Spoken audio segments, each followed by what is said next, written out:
My guest today is Abishek Choutagunta. He is a political economist with a PhD in economics from the University of Hamburg and was earlier an Emergent India Fellow at the Mercatus Center. Abhishek is one of the sharpest thinkers on India's political institutional design. His research focuses on how India's federal structure works in practice, including his work on what he calls centripetal federalism.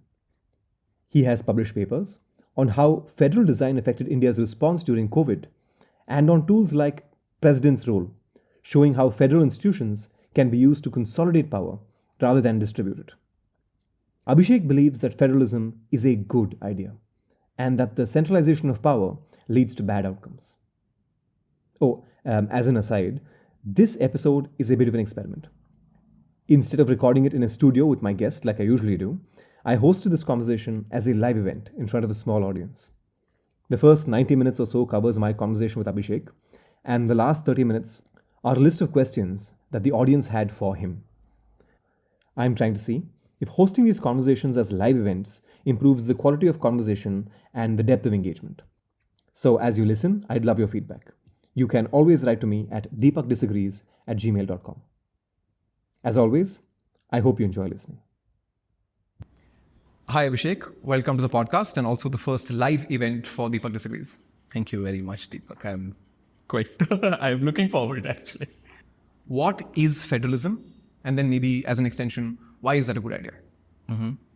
Federalism, I would say, is where you have hierarchical layers of government, each with its own defined sphere of authority. I think that's the most simplest way in which one could put it. And there, again, it can get more and more complicated depending on how you want to go about it, how you want to conditionalize this whole thing. But yeah, that's awesome. So the definition we're going to kick off with is federalism is some structure of government where there are multiple government tiers and each have their own authority of some sort on various subjects. Yes, their sphere of authority should be well defined. Yes. Okay. And as an extension, sure, that is federalism. Why is federalism good as opposed to, let's say, a unitary government where you just have one level of government? Why would this be a better idea? So governments essentially solve collective action problems, right? Bunch of people have to come together, agree. Now, you keep adding numbers to it and you keep adding, there is a spatial element to it first. And then there is also like a cultural, historical element to it. And people sort of have buckets of preferences. Different groups of people will have different buckets of preferences. And those buckets can sort of solve collective action problems. But then as a whole, if you were to put them all in one bucket, it's not likely going to happen very easily. So then you come up with federalism. So now you do this on different tiers, you end up with something like federalism. Got it. Yeah.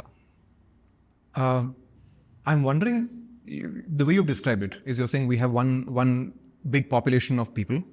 There are various collective action problems. Some of these problems are better solved at some devolved level, at a state level or a district level.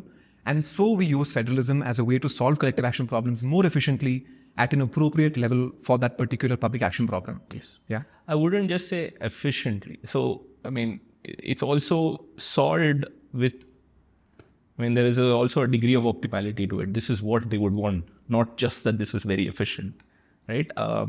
For example, you would need better footpaths in some places than better roads. And it's efficient to build better roads, but you would not get a footpath. So, there is the preference that is also catered to when it comes to, so essentially subsidiarity is what I'm trying to get at. Like, there are knowledge problems that will exist, and those knowledge problems get solved better when you have the representative of the government. You could just reach out to 5 streets down your lane, something like that. So, knowledge problems get solved better. People in Delhi won't know what's happening in Alangudi. Very simple. Yeah. That's the problem. And give me an example of a country that you think has done a decent job. It's a bit hard. So I would say, I think Germany has done a decent job at it. But again, America has done a decent job at it. All of these have their conditional answers. Their decent job is decent job. I don't think they've done a great job at it. I don't think the reason why I don't think one is able to do a great job at it is very simply because of how governments operate and governments are structured, right? Like there's always a top-downism to any government, and that Switzerland has done a good job at it. But again, all of these, Germany, Switzerland, they've come to be that way because of very different reasons, and they also have a lot of money. India is not like that. And that's given all of those conditions, India has also done pretty well. For 70 something years of federalism, we've done okay. Yeah, so we have a halfway decent federal system in India. Yeah, I mean, see, if you read the literature, India is not quite called federal. India is quasi-federal. And given how quasi-federal we are okay, I'd say. Okay, I think there's a lot to do, but we are okay at given our level of income and number of years we've had this set up for. Okay. Got it. How I would look. Usually first 10-15 minutes of any podcast, I'm laying definitions, just getting a sense of what the belief is. If I draw a spectrum, on one side I pick a unitary government, right? So completely top-down, single level of government. And on the other side, we do like a confederation. So I'm thinking early USA, right? Which is just a collection of states. Those states are a confederation of states as opposed to a federation. They're not it's not part of federalist structure. That did fall apart. So you had a confederation and then that fell apart and led to the Federalist Papers and then federalism. You've given a good sense of why the first one fails, why unitary fails. Okay, I have an understanding of this. Why do confederations fail? So many federations in the world, I mean, federally organized countries come together as federally organized countries mostly due to crises. Now, crises of usually how do you divvy up power after crises is the reason why federalism is sort of there, right? In India, it's the same. In America, it's the same. Germany, it's the same. Germany pre-war and post-war, honestly, like 1871 plus and 1949 Grundgesetz is the same reasons why they became federally organized, right? In America, so there's also, again, this is one, I think we have to think about two things here. One is we have to think about things in divvying up power politically and then economically. In America, economic interests sort of led to the collapse. In other places, political interests sort of lead to collapses. So again, political and economic interests, separating them is also a bit hard. Like, think Yugoslavia, Czechoslovakia, they were federations, right? They also split. They failed because of both political and economic reasons. So it's not very easy to say why a confederacy. Confederacy again is a loose form of federalism if you think about it, right? I don't think there is a separate, here's a confederate state that still is the way it was conceived in America in the 1780s and in Switzerland around the same time. It's not like that. So why would they fail is they never had well-defined spheres of authority divvied up properly for them to manage both political and economic interests is how I would answer your question if you wanted a one-liner. Yeah. Sounds like the positive claim you're making is that there are some legitimate functions that are only best performed at a federal level. And so a confederation would fail because those legitimate functions that are supposed to happen at a central level do not exist at the centralized level. Or didn't happen at the federal level. It happened at a very local level, which like militia is, yeah. Correct. So what are those things? What are the things that are legitimately supposed to take place at a federal level?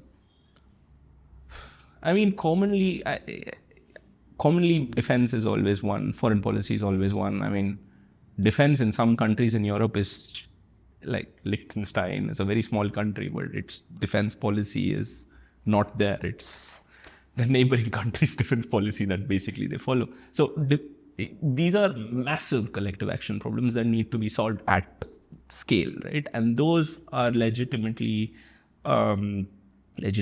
government, federally better organized. I can think of trade policy being one reason. Again, the answer, if we were to dive into all of these topics, the answer would be it depends, because it really depends on how you design that policy. rather than just say defense, right? Yes, defense is possibly one of the best examples, but there are others. Like in India, we have, let's say, so trade policy is one, foreign policy is another one. And then if I have more answers, I'll come up to you. But I don't see much others which are very well controlled at a federal level. Trade policy, internal trade also to a certain extent has to be sort of brought to the fore by the state and not the center, even though right now it's not that in India. So we'll talk about it at some point. Few more questions. Okay, so in a good federalist structure, I'm assuming then every state, whatever that, let's say you have the national level, then you have a state level, for example, which is the second tier. That state level would have its own parliament. Is that right? Yeah. Its own lawmaking, its own ability to collect revenue and tax its citizens. Yeah. So in parallel, are these things also allowed at a federal level? That is, at a federal level, you do have a parliament, you do have the ability to collect taxes. All of those things are true. So you have both these tiers of government operating in parallel. Yeah. The first example that I think I want to go into is civil rights in the US. So you have the North-South divide in the 1860s. The southern states are pro-slavery and broadly would like to categorize people as property that you can have and own. If slaves ran off to the north, then they wanted the slaves to be shipped back to the south. This was part of a large disagreement that took place north to south. And at the time, the federalist position was that this is something that the state worries about. So southern states will decide what their policy is on slave ownership. Northern states will decide what their policy is on slave ownership. This is not something that at a federal level we discuss. Abortion today is in a similar place in the US. Right? One may argue that this is not a good idea. That is, when we think about things that are fundamentally in this domain of human rights or human decency or individual liberty, sovereignty, autonomy, any of these things, some things are non-negotiable. It is non-negotiable that you cannot own another person because liberty is sacrosanct. Do you think at those levels there's some supremacy that then we say the federal government rules and then at a state level we simply abolish this? So, okay, I do not know much about how this sort of panned out in the US, but I will offer you a way to think about this, I would say. Now, my question is, had it been at a federal level and had they, let's say, abolished slave ownership, would the institutional structure of that day survive it? Is the question I have. Because there's, both formal and informal institutions. Formal institutions, you've said, band karo. Informal institutions, would they persist? My answer would have been yes. Okay, I don't know if, but I think my answer would be yes, because informal institutions allowed for such practices to continue. So even if you did have a federal level diktat, what does it matter, right? So if formal and informal institutions don't align properly, you will have tension, and that tension will supersede whatever your legislation you bring in and say no. So is centralization then a good thing? Is a question I will sort of throw back at you and say, what do you think? Yeah. Give me an example of an informal institution that would have survived despite regulatory changes. Trust usually, right? Like I trust you not to report me to somebody else. Trust is the best indicator of informal institutions in any place. Like I trust you. If you look at surveys, usually it is mapped as it's measured as generalized trust in society and generalized trust in government, etc. Now, if you have low trust in government, high trust in society, you have very high, strong informal institutions persisting, and people won't report whatever is unlawful because they trust the other person to do the same, and then you have a informal system thriving. Okay, there's a little bit of a deviation, but I like this because it's come up in previous conversations also. When we think, okay, so we first have to agree that there is something we're putting under this bucket of a social evil. Okay, this is some broad bucket of a problem we need to solve. The Indian problem may be casteism. The American problem may be slave ownership. Casteism is also in a way an informal institution that still thrives in India. And so the libertarian position would be something like, you cannot kill a mind virus. You may so pass regulation even you could do it at a state level, right? You may, by your argument, if you say even at the level of the state, that parliament were to outlaw slavery by being some sort of an enlightened, like a beacon state, it still doesn't change the fact that at a actual society level, you may have the same trust between individuals, and so the informally you're still able to practice this. And the argument against that sort of a view would be something like, that is the role of the state by definition. That is, if we continue to not pass these regulations, then we continue to condone this behavior. Yes. And if we condone this behavior, the likelihood that it will be eradicated is just significantly longer. Yes. But the reason, I completely agree with you. But the reason why I post this counterfactual is to ask you whether, is this supposed to be done at a central level or at a state level? That is what I got at. I am not trying to say, hey, we should not pass law. We should pass law, because what it does, it weakens informal institutions. Informal institutions persist unless you sort of have some sort of, you try building walls over walls until, it sort of stops. Who does that is a question I would say people should be having, like local government should be having a role to play in that, not a central government. I mean, that's all I'm trying to say. I'm not trying to say that we shouldn't do this. I think we should do this. Where we should do this is the question. Now, is it local government or is it state government is another question one would have to ask. I will at that point agree to a certain level of centralization, because, you are still looking at more homogeneous groups than India as a whole. But I'm not saying that we shouldn't do it. We should think about who should do it. That's all. Yeah. Of course, I hear the argument.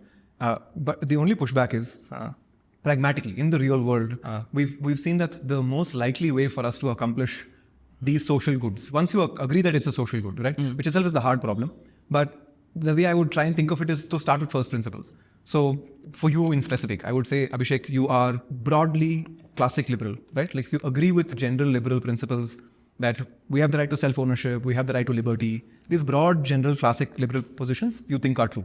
If you start there, and then you work your way to agreeing that, this is in the category of things that we call social evils and need to be eradicated. My argument is that once you reach that conclusion, the only place to appropriately solve this is the federal level. No, I think how you solve it really matters.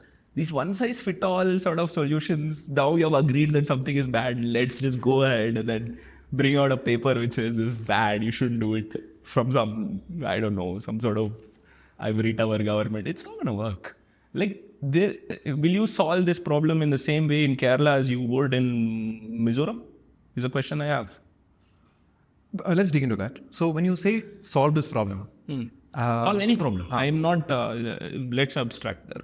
And I mean, to start with, I'm just thinking of problems that are regulatory in nature, right? That you need to pass a law or regulation in order to resolve that as a problem. Yeah. Step one is to get the legalese in place, is to get the legal text in place. Yeah. What you're proposing means you have, let's say you have 28 states in a country, means you have 28 copies of the same legal text. Yes. Attempting to accomplish the same end goal, you have 28 copies of that text. Yes. 28 parliaments, 28 judiciaries to legislate this in. Less than 28, but yes. Sure. And if you have to move, let's say as a citizen, I have to move from one place to another, my rights change as I cross borders. That is, if what you're trying to do is work on caste as a problem, and I'm somebody who is part of a depressed caste, for example, and whatever, it is a problem as part of this hypothetical, then when I cross state borders, the treatment of me as a person and my problem as a problem changes. Not really, in the sense, so the government in India at least has thought about this problem, and they do exactly what you just said. Let's look at since I'm now looking at it, local government laws, right? 1992, we brought in a law, said we should all have panchayats in India. Some places had it already, some places had it, it was not working, some places didn't have it. But now you're like, should have it, constitutionally enshrined. Which means that states cannot go against the constitution. That's in our constitution. Yeah. Right? So then the states have to come up with some solution of how to solve for this provision in the constitution. And that's how you bring in the law.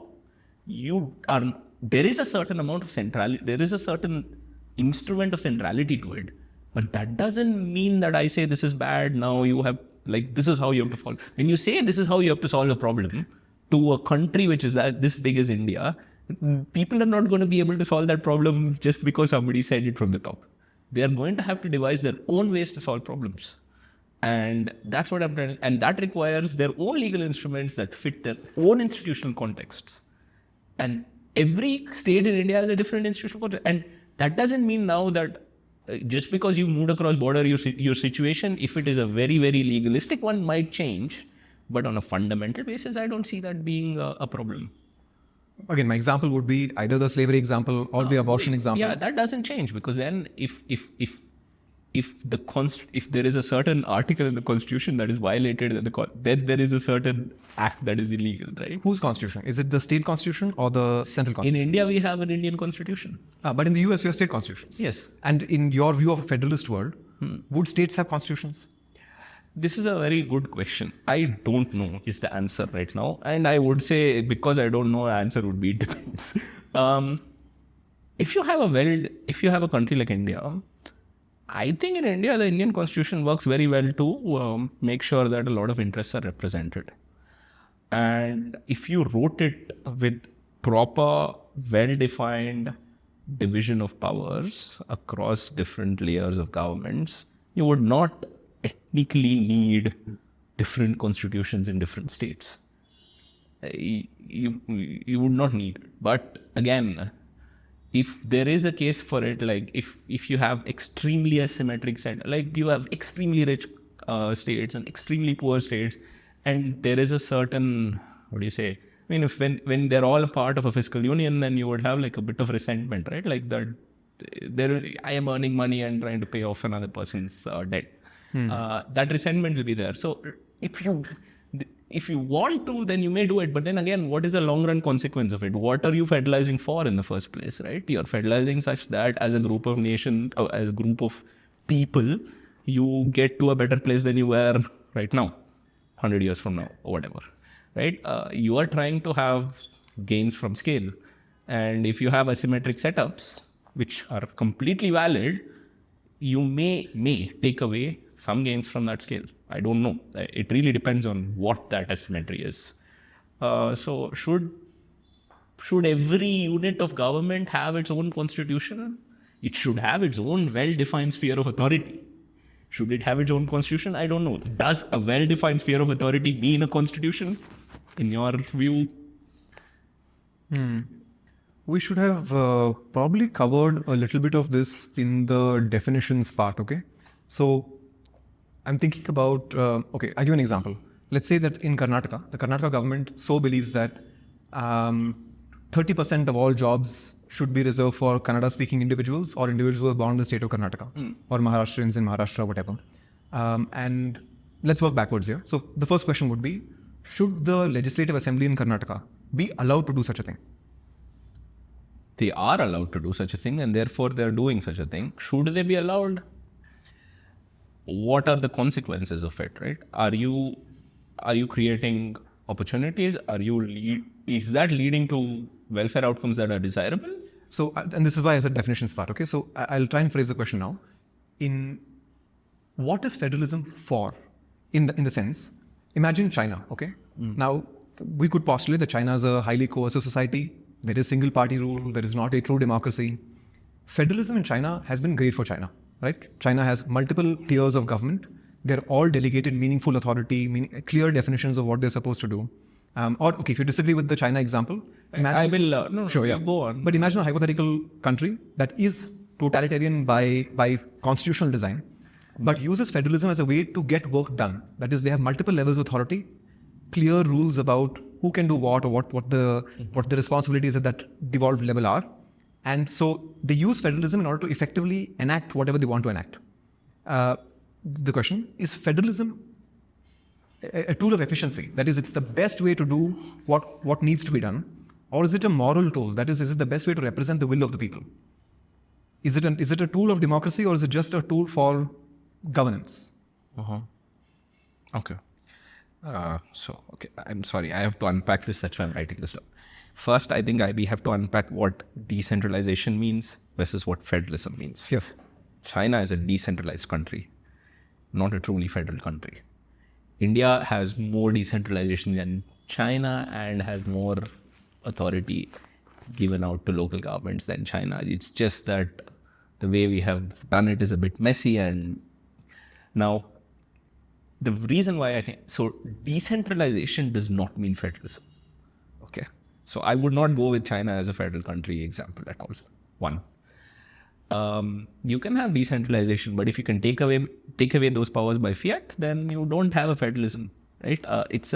So there's a nice paper by Giuseppe and Wagner which says genuine and spurious federalisms.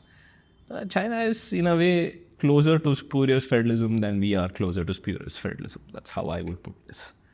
True federalism is when all governments, you cannot take away these powers and then call yourself. Yeah, that is decentralization. That's not federalism, right? So you have to devolve in India. The way we think about it is we have to devolve functions, and the 3 Fs: functions, functionaries, and finances, right?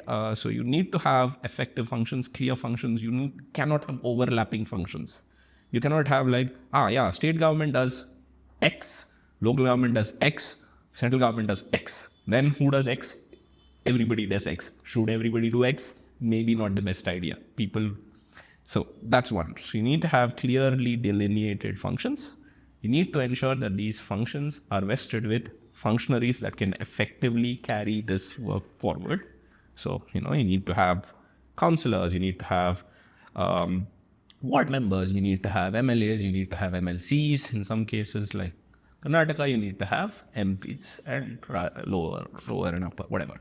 So all of these functionaries need to be vested with well-defined functions, right? And then they need to be given effective money to do what they are supposed to do or what they are being delegated to do, right?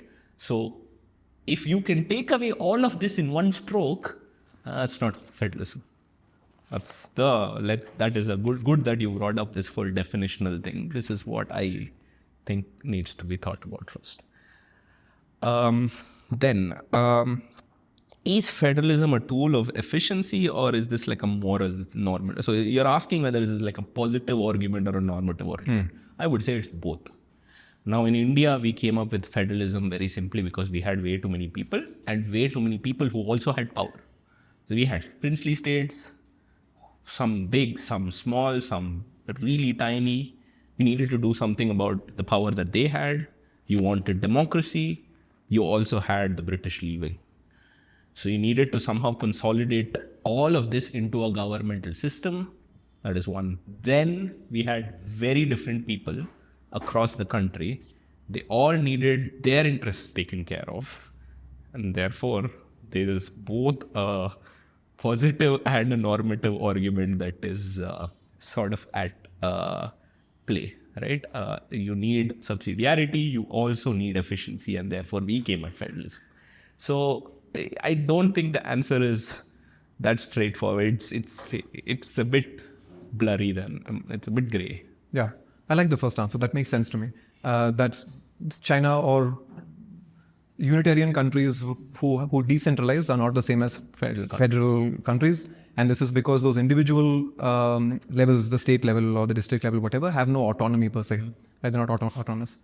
They may have autonomy, revenue autonomy. They may have some sort of functional autonomy. Are they truly autonomous? Is how autonomous do you need to be? There is a nice index of regional autonomy index. These are so if you look up, that's a nice measure for federalism in the world. There are people who develop it every year and change it, but yeah, in that sense, there is very little regional autonomy if you think about China and all.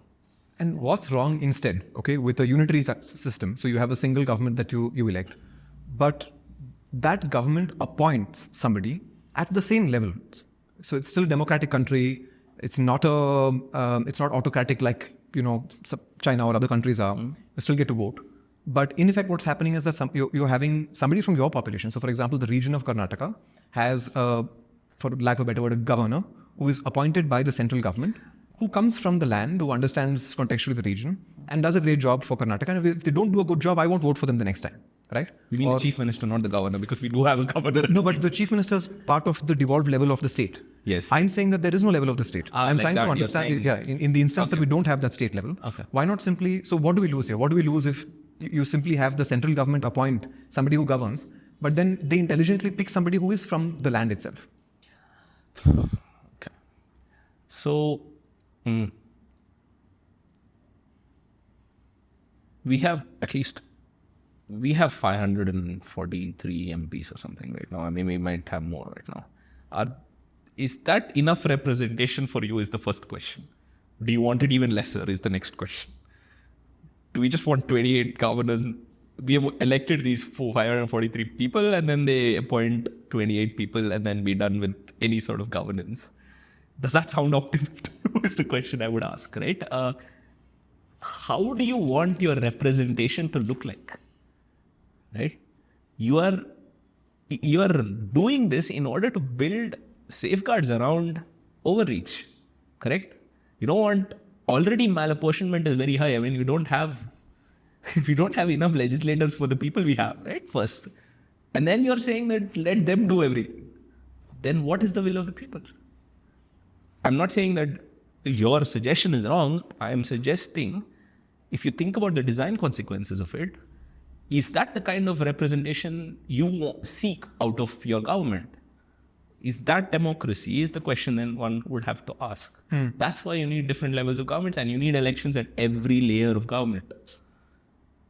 I don't know the answer to this, but think about the last 10 years, the BJP has been pushing the story of a double engine sarkar, right? BJP at the center, BJP at the state. And that to me seems like my proposal, in that what they are saying is that the state government is an extended arm of the federal government, and you have higher efficiency outcomes, that is the claim. You have higher efficiency outcomes, better outcomes for those states which are part of the double engine, because that state level representative is an extension of the federal level, as opposed to completely independent and so not part of whoever is governing federally. I don't know the data, but do double engine states do better than non-double engine states? No, doing better is a very... Yeah, okay. What's the metric? Yeah. Okay, so first, I think we have to distinguish between political symmetry versus design, right? Even if BJP is in one state and BJP is in the center as well, doesn't mean that,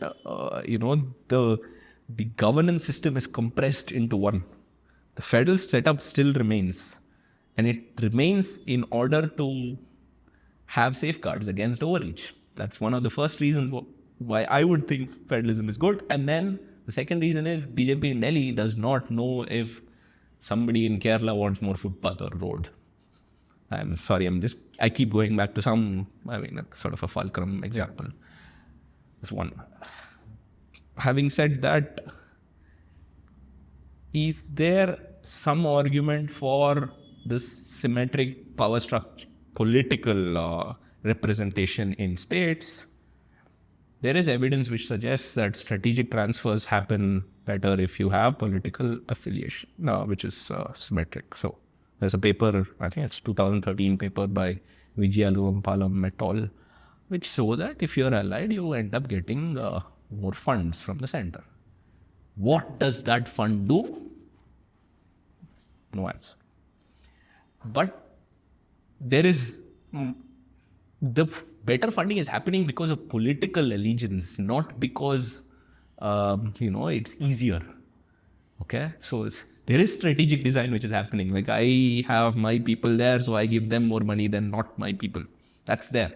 But is that doing a good job? Is it providing welfare outcomes that people desire more relative to the not my people? That's one. And second, is this happening? I give money to my people. That is a function of allegiance, not a function of design just got compressed, right? So I don't know about double engine. I think there has to be representation of people in the way we initially thought about, way we think about representation to work. Yeah. So if people want to elect CPM in one state and CPM in the center, they should. Right? But all I'm trying to say is, I don't think that should somehow make it more efficient for governments to communicate. Governments communicate even if there are opposite. I have done some work, and in political behavior, allegiance doesn't really play as much for like president's rule and all. Present rule just doesn't get more or less just because states are allied, state and center are one. Right? There's no, but there is something to be said about strategic transfers, but not in the way you are thinking about it, is how I would put it. Fair. And if I were to make the case from your side, then effectively that's an argument for why states should be able to generate their own revenue. Yeah. Because then you remove the need for strategic transfers. There's no grants from a federal level. At which point then it doesn't matter who's at a state government because fiscally you are not connected. Revenue autonomy is a very important part of federalism. That's why fiscal federalism is in on itself a topic which is separate from federalism and separate from political economy, because it is a very important part of, if you want governments to survive, they need money. How you get the money is very important. Yeah. The reason I'm trying not to differentiate them is I don't think these are separate. I think when you design a federal system, if you do, separating fiscal and political federalism is almost impossible. They're so closely intertwined that, in effect, when you discuss one, the other will come up. Yep. I agree. We also have to differentiate then, I think, at least if you're not doing that differentiation, we then have to differentiate from party politics, like you said, and political design and political behavior. They are two very different things. Party politics is a temporal thing. Political design is a persistent thing. So how does that play into federalism is a way to look at it. If you don't want to separate these two things. So you have to separate at some level. Where you separate is your choice. Yeah. The way most federal countries that you've given examples of so far have come about is that they're a union of states. So India, union of states, the US, a union of states. Very frequently, it seems to be that you already have existing political units. There is some attempt to bring these units together. The US went confederation to federation, but inevitably at some point, that's why you federalize. And then the state level becomes that previous political unit. My question is something like, is this legitimate? So imagine you were to start afresh. Okay, you're building a new country from scratch. What is a reasonable basis on which to break a country down into smaller units? Is it revenue generation? Is it number of people? Is it language and culture? So for example, the Indian... I think you're answering the question. It's all those things? Yeah. Because tell me, how would you think about a new country from start? Who would those people be? Right, fair. So you answered the question is what I'm trying to, that's No, fair. Then maybe let me do a little bit. Is some of these reasons more legitimate than other reasons? As an example, would reasons like a common history or revenue be better or worse than something that's purely governance driven? So as an example, I would say that if I divide India into X number of equal parts, right, just by land area, that seems like a worse off solution to me because you don't know the population density in that region. So you may have some parts that are really dense, some parts which are not as dense, and so it doesn't really make sense to be equal parts, right? What's the formula here? Or is it just that at the time of constitution forming, you have some collection of people in a room, they're really smart, we trust them with making it, and then we never revisit this question again? Yeah, so I think there is that temporal salience of a certain topic seeming to lead to a certain decision that is there. But your question of what is the optimal division delimitation strategy is a very good one. I don't think there is a good answer to it. In the sense, every time the reasons for delimitation can change, right? And where you delimit and how you delimit can change. In India, we have delimited for mostly cultural and linguistic reasons. Okay. Yeah. At the state level. But at the sub-state level, we've done all kinds of things. We've done all kinds, and even at the sub-sub-state level, we've done even more things. So what level you're looking at really matters as to what is the effective delimitation strategy. It could also just be like geographic, right? Like certain ridges there between Madhya Pradesh and Rajasthan border, right? It could be that the same kind of people live on both sides of the border, but there was a ridge. Or you could gerrymander, right? It could be purely political. I'm a state government. I'm gerrymandering my districts to make sure that I'm voting. You could. And this is what... But you could, and then again, gerrymandering is a temporal sort of thing. How persistent is gerrymandering is a question which I don't have good answers to in India. So in India, there's not a lot of... there's a lot of switching, right? And we have many parties at play, especially at regional politics. So it is effectively a very one time period strategy if you think about gerrymandering. So it's, Yeah, but what I'm getting to is that when I think about things that we put into political design, what we put in our constitution, what we agree on as basic first principles, they seem to be arrived at by some, for example, like all people are equal seems to be a deeply emotional belief that comes from some, philosophical first principles, and then you build a constitution around that. How you set up laws, the judiciary, separation of powers, these are all things that seem to have really solid, building blocks. But if I ask a question like, how do you federalize a country? That doesn't seem to be a good answer. Instead, the answer seems to be that we ought to federalize the country. Here's the theory on why we ought to do it. But what is a reasonable basis to federalize? At what level, in what size, just seems to be perpetual compromise. That is, you do it in one way, you may gain something and lose something. Another way, you gain something and lose something. yes and no. Yes, you're right on the political equilibrium bit. There's a bargain which happens. No, because we have thought about it. I mean, like Schedule 7 is a list which tells this is your union list, this is your state list, this is your concurrent list. So we have thought about how we are going to divvy up power. Then if you look at Schedule 11, we have also thought about how we want to devolve to local bodies. So there is a certain design. Are we sticking to that design properly? Like there are problems with the design, right? Like labor, should it be on the concurrent list? Good question. But you're discussing what you federalize, not how you federalize. Yeah, so okay. I mean, how you federalize and what to federalize are fairly interconnected in the sense there are a bunch of powers that I will have as a government. I know that I'll have these powers, and that is why I want to be in this position. And that is why I want to give another set of powers to a more subsidiary government that sort of has a hierarchically lower position. So there are topics already. I mean, see, the reason why India is the way our government structure works is because we've had a bunch of acts, 1919, 1935, that led to the constitution, right? And that is why it is so centralized. I mean, the counterfactual is what would happen if that didn't exist, right? Yeah. Then British control would have been diluted. So that was the reason why the way Indian constitution centralized the way it did is that. And why we kept it that way in the constitution is because we had a lot of threat of secession. We were genuinely scared of secession. You had Hyderabad that is that rich. You had many different people who wanted their own thing. So you didn't want them all to run away. So we did what we did. So how you federalize is a very... it depends on what powers you have and what leverages you want. Like what levers do you want to pull if you want to yield that power? And then you go to how many layers you want and what kind of layers you want.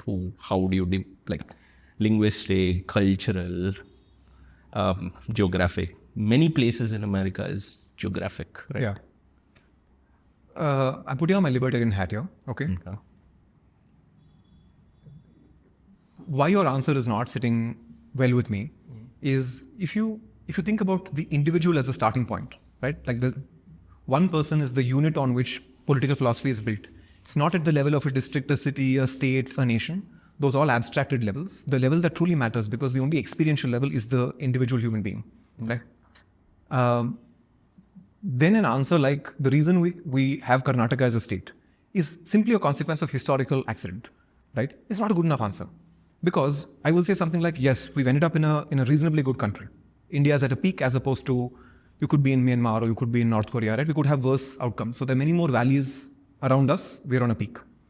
But then with my libertarian hat on, I would say there are many more peaks. There are taller peaks than this.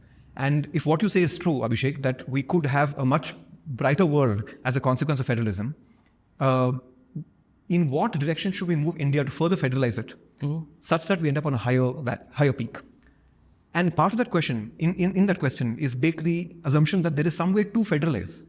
That is, if we had the right dispensation at the center and in all the states, and we could get Parliament to come back and revisit this question because they all agree with you that federalism is a good idea, they would re-federalize India in some more meaningful way. And what is that? I mean, I don't know if we realized a certain amount of this when we did the 73rd and 74th Amendment and had local governments. We haven't empowered them properly yet, but we should. That would be better federalism. That would be higher peaks or whatever. But we don't know how to. I mean, we kind of know how to. there are lots of problems associated with devolving power, right? See, state governments are state governments because the central government acts in a certain way with state governments. And now that you've created a local government, now the state governments act the way the central government acts with them. So it's mimetic in that sense. That is one of the biggest retardants to having better federalism at this point in time. We do not know. So in the in the Panchayati Raj system, we do not know which layer of Panchayati Raj is also tiered. So we have 3 tiers there, right? Like we have the Zilla block and Gram.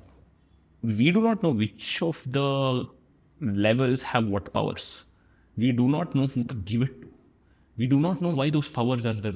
Like, if you look at some of the items in Schedule 11, you'll be like, why are these items there?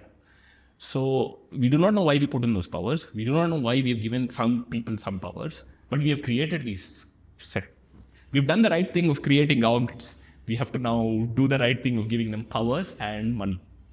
That's the way to a higher peak, is how I would look at it. I mean, look at Germany.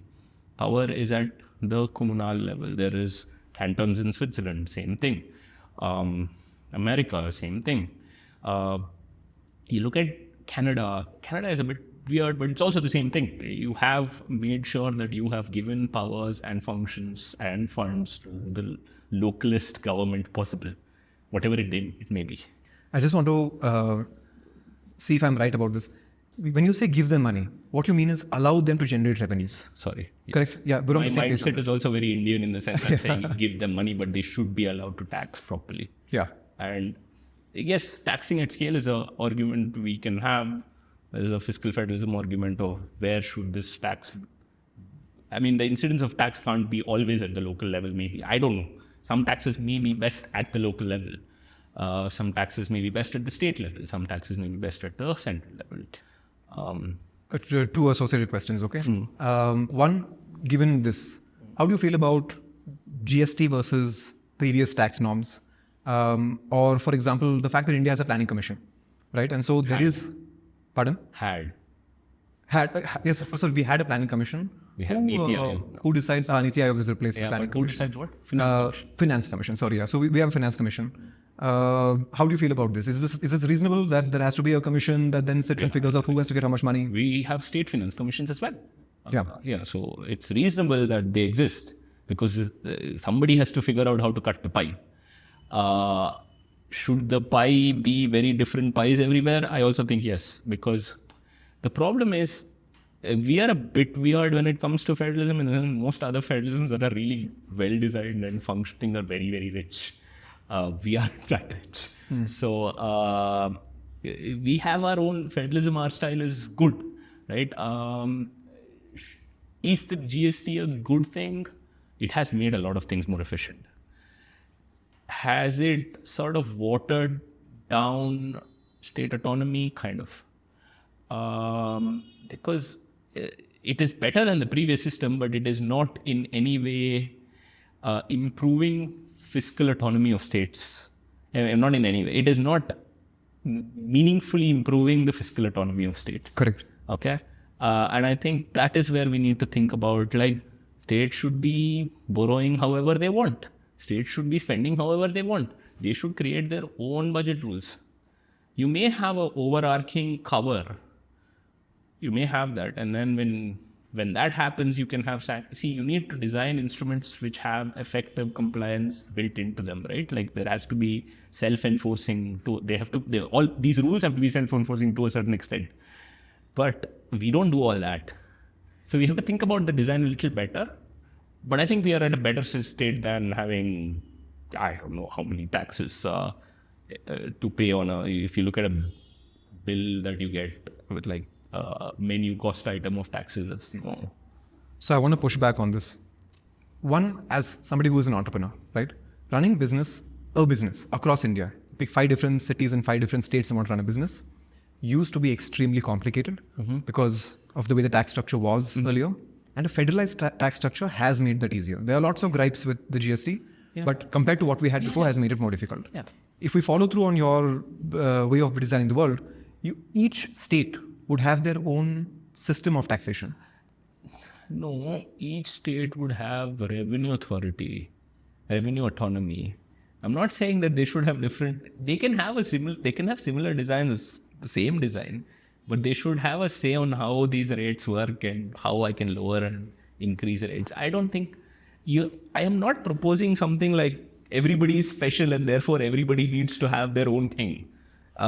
State governments. I am proposing more of I need to have some agency as a government. You made me a government. Give me agency. That's all I'm trying to say.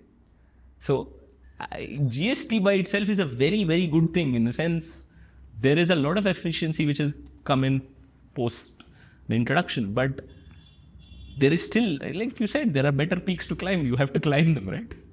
That's all. Okay. In your proposed model, in a more idealistic federalist India, would Karnataka or Maharashtra or some state be allowed to charge a higher tax, for example, on particular goods or particular services? Yeah. Then my argument holds, because then as a business, what you have to deal with is multiple jurisdictions, each jurisdiction having their own. Higher rates doesn't mean, look, a compliance framework cannot be compared to a compliance Can they framework have separate compliance frameworks? See, you have a lot of compliance frameworks which can be, put together. See, in America, you have different taxes that you're paying. Yeah, are you telling me that the tax system of America, like states can effectively enforce different rates and different taxes? It's not like compliance is broken in America, is it? Right? All I'm trying to say is you can have an effective accounting strategy which sort of accounts for the GARs and SARs which sort of make compliance easier. Your gripe is compliance, not the design or not the rate. I think that's how I'm thinking about it. I don't know. I think to a reasonable extent compliance, you're right. Like I remember there used to be a world where every time a truck had to cross a border. Octroi, that's all madness. Yes. I agree. That's all compliance madness. It's not the design madness. Can a state have separate compliance? So for example, filing norms. Can a state say that these are my filing norms because I am the one imposing the tax? I can decide the filing norms to be separate for my state versus another state. It is like that right now. I mean, if you look at how states collect their taxes, yeah, it's like that right now. It's not great. There has to be some rationalization of these things. I agree. There has to be a standardization metric, and how you report these taxes have to be rationalized. But that doesn't take away from the fact that these taxes should exist or not, right? Like that is a completely state government thing, or whatever that government's thing, local or not. Then a slightly different question. You want to federalize fiscal policy. Yeah, to some devolve. Devolve, sorry, yes. Why not monetary policy? We are so there is after trade, defense, foreign policy, I'm at monetary policy. I'm there. I think monetary unions work very well. I think India is I don't think that is a coordination problem which will lead to a lot of different, every state, I have to start thinking a little bit more and have to be a bit more dreamy, I guess. But maybe let me think about it a little bit and then come back. Because I don't think coordination problems get better to solve if you have separate currencies within a country which is as poor as India. I don't think that should be a good thing. I mean, some places monetary policy has not worked out as great if you have a monetary union, like the CFA, for example, it's not doing that great. But monetary unions, many places have worked. I mean, Euro being a very good example. So I don't think just because you have a single currency, I think India has coordination issues which can be effectively solved with a singular monetary policy is the answer I can give you. Yeah. But let me think about what would happen if you have 28 different currencies, for example. Yeah, or interest rate setting or whatever. The weird thing about this as a subject, okay? One more thing is I've been looking at inflation. And inflation in India there's a lot of difference in the way inflation behaves in many different states. Yeah. Why is it this different after you account for trade generally? So if you control for trade differences, trade costs, then you should have effectively similar inflation rates, but you don't in India. Why is that the case I don't have answers to. Okay, so the thing with this as a subject, okay, you said federalism. I went digging to try and figure out how I rebut you on the idea of federalism. Is that there are almost no serious thinkers in the world who have a problem with federalism. The number of people, especially in 2026, who are writing, publishing anti-federalist positions are very, very small. And so what I'm trying to do, I think, is just to find some first principles that are breaking. So here what I would try and do is, why do you think that monetary policy should be federalized? And what about, so it should be at a federal level? And what about those first principles? Can I not carry forward to fiscal policy? Right? That's sort of what I'm trying to get at. So I think, okay, maybe if I were to, I've had some time. But okay, no, you can come back on this. Yeah, we can come back on it. But I think, yeah, we could have different currencies. But then the thing is that we should be having effective capacity at every state to think about monetary policy and control monetary policy properly. And in a way that could happen if we are a lot richer. That's how I'm thinking about it. But I don't know if let me think about it. Slight shift in gears. This got me thinking as an extension of my last podcast with Pranay. I don't know if you listened to it. What does it mean to be a citizen? Now, for the longest time, until I thought about this, I just said, yeah, I'm an Indian. I'm an Indian. Yeah. Right? That's my citizenship. I am an Indian, but it's also like, as a nationalist, I would say that I'm nationalistically Indian, whatever that means. People have strong feelings about belonging to a subgroup. And that subgroup typically is the nation, right? It is at the centralized level. Americans will say they're American, Germans will say they're German. Very few Indians would start with, I am a Maharashtrian. Or rather, the identity that I'm an Indian seems to be a larger umbrella over the I'm a Maharashtrian umbrella. Okay. Now, if I start there, and then I say, okay, so I'm part of this nation, India, and my relationship, my contract with the Indian state is that it guarantees me some things, right? In your example, it would be defense. I have a single government negotiating foreign policy for me. I have a centralized monetary policy, right? These are all things that are given to me as a consequence of my relationship. Currency, yeah. Pardon? I have a stable currency. A stable currency, yeah, fantastic. Okay. But because there exists this second level, a state level, there are also some things that I only get if I stick around in Karnataka. But then if I hop over to Maharashtra, I don't have those things anymore, or I have different things. It could also be, for example, like availability of toilets, existence of footpaths, right? These are all things that, because they're happening at the most local level possible, it's not really guaranteed to me as a citizen. That is, as a citizen, I have access to collective defense, like that public good is available to me. But the public good of, for example, I don't know, footpaths are a public good, but okay, they are for that community. That public good is not guaranteed to be available to me. Am I making sense? If you could so tell me again. If I have the identity of being an Indian, I have a contract with the state of India. I'm presuming part of those contracts to get a bunch of things, right? Like that's the give and take here. Some of those things are certain. I'm certainly having my borders defended. I'm certainly having a standing army that is going to defend me in the instance that a neighboring state were to attempt to inflict war on us. Yeah. But there are some things that are not guaranteed. So it's heterogeneous when you look at it at a state level. Correct. What you're getting at. And it's homogeneous if you are just India. Correct. Okay. So the further question would be something like, I would argue, as a way to push back on your idea, that is not okay.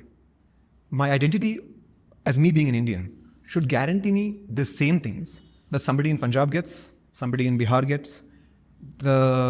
That's the whole point of the contract. The whole point of the contract is that somebody somewhere else is not getting a better deal than I am, simply because they have an additional level of governance, their state level, that is giving them stuff that I'm not getting. Whatever that is, whatever the public good is.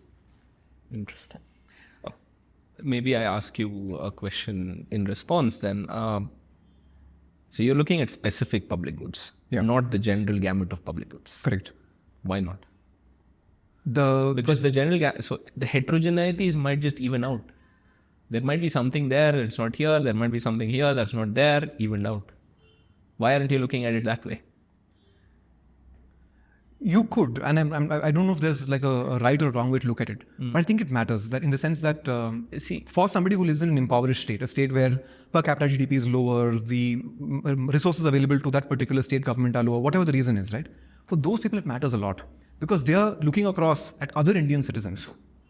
Okay, so then that's just so. There are lots of differences, just generally endowments based across India, right? Like. And I'm not talking like resource endowments, okay? governments try to fill the gap of resource endowments by providing goods. Punjabi governments would concentrate on how to make their wheat production better, and Tamil Nadu will try to make rice production better. Right. Do you want both governments to do a worse job at both things so that it's standardized? Is what would happen if, because they are trying to solve for knowledge problems. And there is a specialized knowledge problem over there. Here it's different. And therefore this difference exists. It's not because governments want to give you something better, and therefore I don't think governments are thinking about it in that, very... I don't think so. I think each state government is worried about their own populace and their own region. Yeah. But this leads to discrepant outcomes across geographies. And I don't think that's bad. I don't think, as long as you have welfare outcomes that you're hitting, that's not bad. Because you're solving specialized problems to get welfare outcomes. It would be bad for a wheat farmer in Tamil Nadu, is my point. Yes, I agree. That is the problem with, there is no best solution to this. We are at nth best solution words. What is the nth best solution rather than what is the first? We cannot have equal focus on both things, and therefore what do we do to ensure we cater to a set of problems that leads to better welfare outcomes as a government, right? Not, I want the same sort of benefits to both farmers sitting in. I don't know. I think it is solving for knowledge problems rather than giving out standardized public goods. In a unitary system, I think there would still be disparities there. Between a farmer in Tamil Nadu and farmer in Punjab, what would account for this? Geography? Sure. Like that I understand. But I'm talking at least from a regulatory standpoint. Just they have the same access to welfare schemes, same access to the law. Some things need to be a little more for certain. It's the same kind of outcomes. Do you want same outcomes is the question. Then, if you want same outcomes, then you need to provide unequal inputs. Right. But this is super socialist, no? Government I don't know if it's socialist, but think about it. If I give the same amount of gas, water, electricity to two different farmers, one person is trying to grow rice at 43 degrees, another person is trying to grow at 25 degrees, who will have better yield? Do you want them to have different yield, or do you want them to have same yield is the question then, right? That's all. I'm not trying to be socialist here. I'm not also saying that government should provide this. They should provide access to this. How you afford it is a very different thing. I'm not trying to be socialist in that sense. I am not dictating how much fertilizer you should consume to get how much yield. I'm not telling you to have 4.5 cows. No. Just in your particular example, the unitary government would have a formula that took into account temperature differences between two regions. That seems like a trivial enough thing that a good central planner would... Yes, but should they be doing this? Why would you want to do this if you have better problems to worry about? Why don't you delegate this to a more local government is what my argument is there. That's all. Sorry, I want to go back to China because it's a decentralized, okay? A unitary decentralized government, would they be able to accomplish this? Yeah. Right. So, but they can also not, they can take this away in one go. That's not really... Of course. So actually what this is boiling down to, is you're not saying that federalism it seems like it's solving a political problem more than it's solving a fiscal problem, in the sense that if you're able to decentralize as well as you're able to devolve under a federal structure, then outcomes will be about the same. Yeah. Correct? Federalism outcomes are not easily trackable. That's the problem, right? You don't know if federally organized countries are more corrupt than non-federally organized countries. There's no clean evidence that shows this. There is nothing that shows that they have better growth rates than the others. There's nothing that shows they achieve better mortality. It is all contextually dependent. How you design your institutions is how you get outcomes.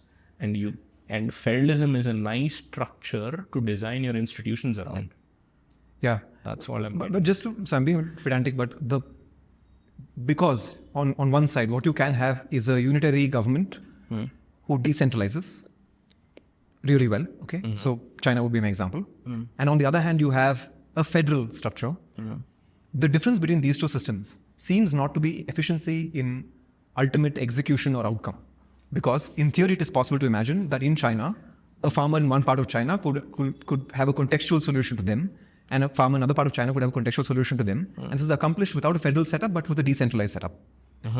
And hence, it seems like the real value of federalism in your claim is the ability to have political representation. That Better is, representation. I'm not being coerced by some federal government sitting in Delhi. I'm instead being coerced by by a state level government sitting in Bangalore. Or I am electing a local government who is sitting in my village, Yeah. and I can make sure they're not in power the next time around. Yeah. That's all.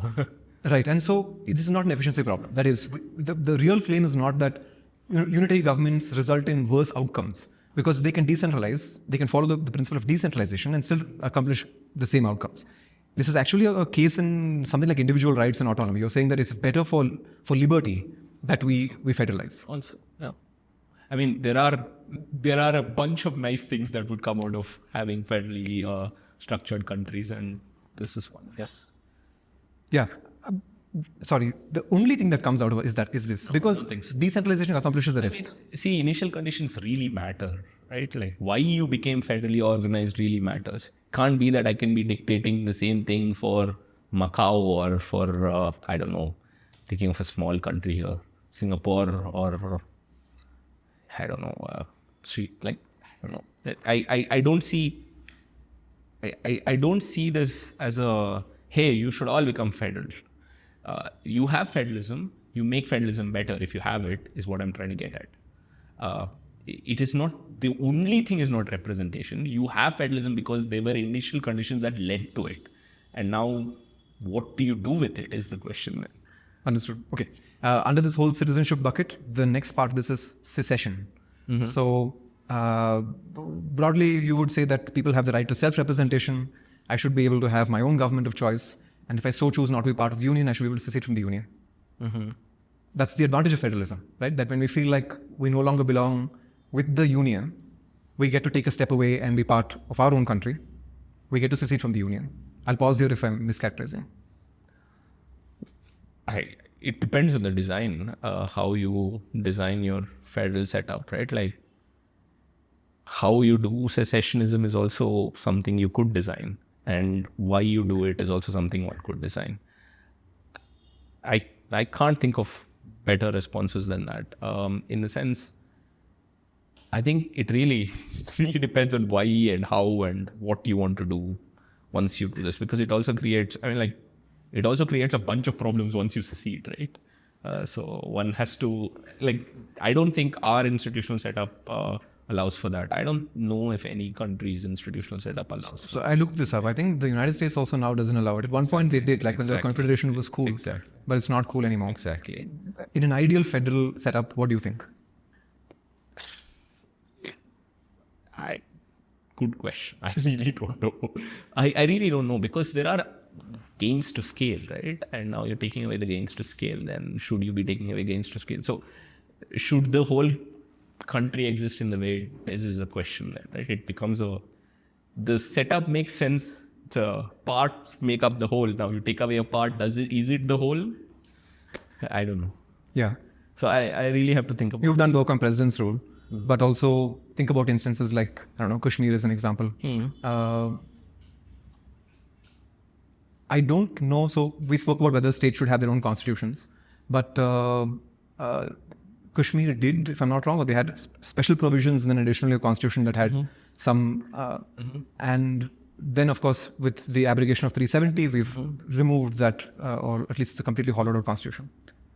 Now, of those two directions, that is, we bring Kashmir to the level of all the other states that we have in India, or we bring all the states in India to the level of Kashmir. That is, we give each of them a constitution and we allow for them to have more autonomy, etc. When that happened, when 370 took place, did you have strong feelings about this? See, as long as you have good representation, I'm okay. There was no representation at that point in time. It was under president's rule for a very, very long time.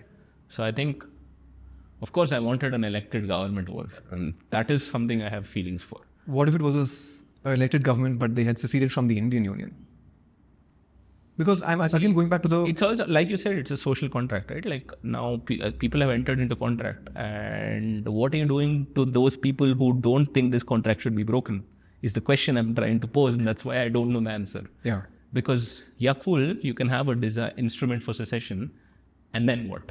What happens to the people who disagree with that break of contract. As someone who disagrees, I can relate. But it's both sides, Abhishek. So you also have on the other side people who act. When you say social contract, nobody in that state or in any state that wants to secede has actually lifted a pen and signed an agreement. They have, by their parents, been forced into human life. Forced into being, we've been forced into being Indians in that sense, yes. And so when we say that you agree to a social contract, we're just saying a collection of words that places on you a burden that you didn't really consent to. So in that state, presumably there exist people who do not want to be part of the larger Indian Union. Yeah. Okay. And for them, the argument would be that secession should be allowed. It should be okay to exit the union. I agree. I see there is a there is a problem here, and see, unless I don't know how to design effective. I don't know if anybody has thought about an effective secession design into a union of states framework. I don't know. I mean, I have no answers to this in that sense. Then a slightly deeper question would be: is it because is that why unitary would be better? Is a question I'm thinking, and I don't know. I also don't know there, right? Like, what if somebody doesn't want to be a citizen of a certain country, and then what? Like, they don't know. I don't know if you can just become state. You again have to make designs happen where individuals can secede out of countries, and that still also doesn't quite exist in the way. This problem exists even if it's unitary, is what I'm getting at.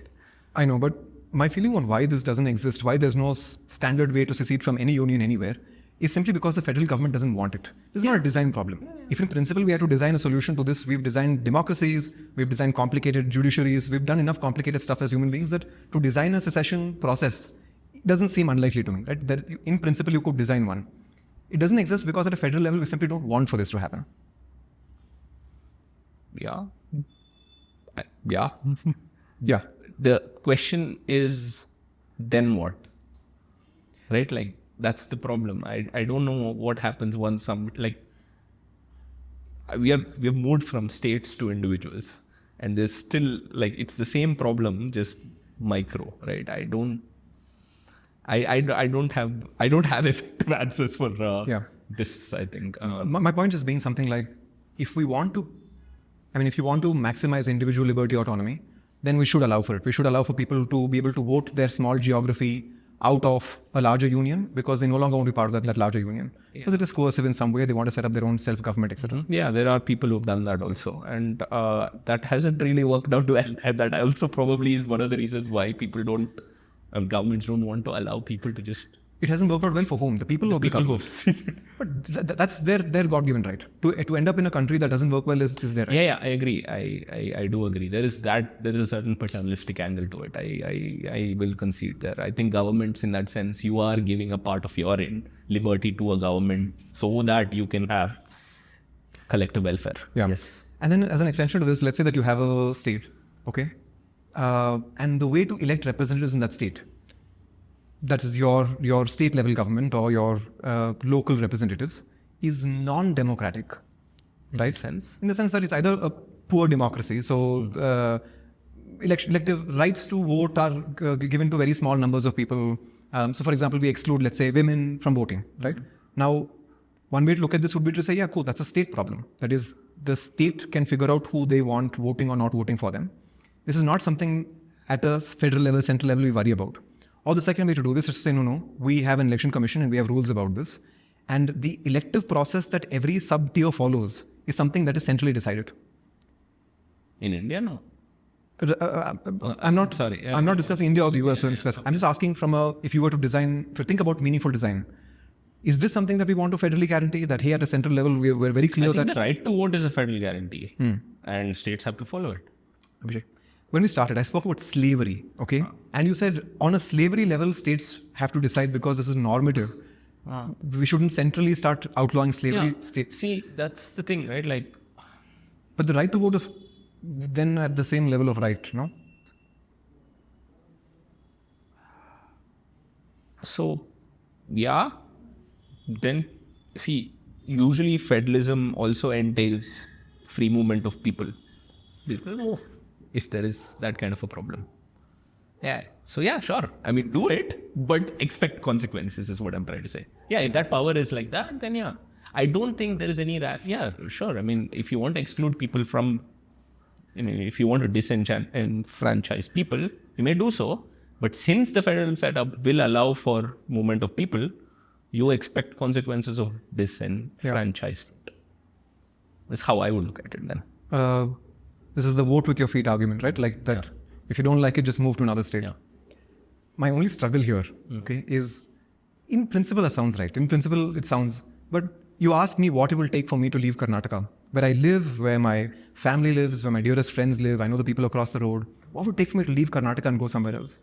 It's a very high bar. Yeah. Yeah. And so what you're balancing is not actually the freedoms of one state versus the freedoms of another state. What you're balancing is the unfreedoms of my state and my own personal choices, and what is the threshold for me to break away from that. Like as an example, let's say abortion rights in the US, right? They're quite varied. Every single state has different rights on abortions, timeline for abortions, where you can get one, what the legalese is, etc. And it's not like women have en masse moved out of state. Women who very strongly believe But that, forum shopping still exists, right? which is, Like people will still move to get abortions. yeah. And so, two things there. One, it's expensive. Like there's a cost involved to having something that some people may presume is a basic human right. But on the second level is, it's at least temporary in the sense that I can pop out, have an abortion and come back in at some point. Versus more permanent things. Like if I own land and you're talking about farm laws or whatever, then I can't take my land and go to another, or if you have land use regulations. That is a real risk with governments. That's a real risk with any social contract. Yeah. Right? And trust is therefore a very important part of how a government functions. If they lose trust, then they are not going to be in government or not just a party. I'm just going to say that. Your argument is that they'll get voted out at a state level. Yeah. Because what I was going to push back on was saying something like, no, that's why it's easy to solve at a federal level. That's my point. It's easy to solve because you have to convince one party right at the center that, hey, this is in the category of social evils and we want to ban it, or this is a good and we want it to be across the country. And the way to arrive at a good solution is much easier federally. Of course, the pushback, the way to arrive at bads or evil things is also just as easy. But I don't know, when I was reading through, I'm starting to find like arguments to really sort of annoy you with. This felt like the deepest one. Yeah, but again, that's the thing, right? Like when you have governments that are democratically elected, you have ways out. Even if you disenfranchise people is the solution there. Yeah, but that dichotomy is still off. Like, you force democratic representation. The problem with any social contract is that there is always a real risk of them doing you dirty, or right? Because it's an individual as a state, and that's it's an uneven play already. That's what laws are trying to even out, and once that's the balance, and there's always a real risk of imbalance. Yeah, I think that is what you're getting at, not that federalism is the problem here. Yeah, right. But the way to even out the scales, like for example, corruption is easier to solve at a central level than across so many individual states. Transaction costs easier at a central level than across so many states.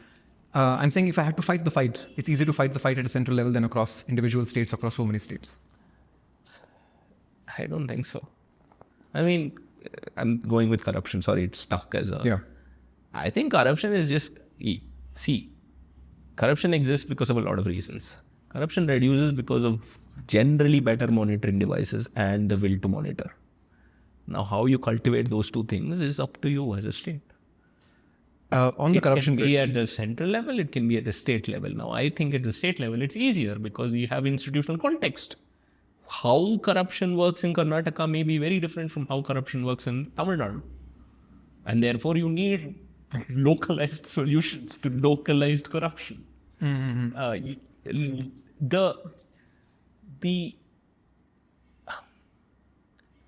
The fact that you have to focus on corruption may come from a federal level, but how you solve it has to be bottom up, not top down. A recent example that my co-founder and I have been through, and so is coming to my mind, okay? We imported something from another country that arrived by ship at the Bombay port. Bombay is not in Karnataka.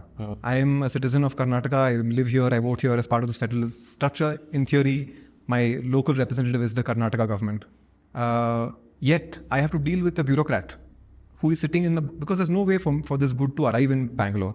If by ship it has to arrive at the Bombay port. And so I do have a corruption problem because there's a piece of shit there who wants a bribe, and nothing I do with my local government will help me solve that. I have not enough of an incentive to travel borders, go to Maharashtra, and then lobby them to try and solve this problem. At what level? I'm saying that if corruption, we've agreed, is a social evil, we want to put this in a bucket of bad things.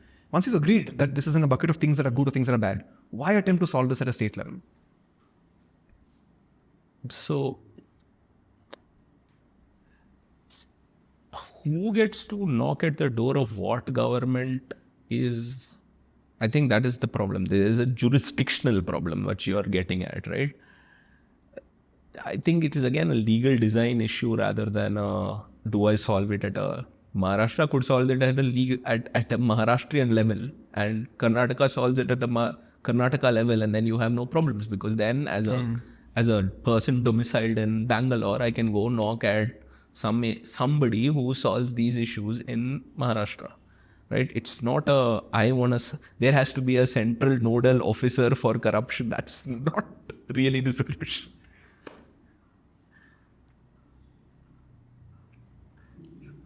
Okay, I think I'll do one final line of questions and then we can break, post which we'll open up for audience Q&A. Yeah. What is the incentive to be a politician? So think about the people who represent us, right? It could be at the municipal level, state level, central level. These are all people just like you and me. They're common citizens. They get paid out of a common pool. They're clearly not going to become billionaires representing us in various parliaments or whatever. So unless they're corrupt, it's not really money. If you want to devolve power and you want to say everybody has very small buckets of things that they're responsible for and we want to split, then it's not power. What is the incentive for people to become politicians? It's still power. It's just lesser powers across everybody. Yeah. In a good political setup.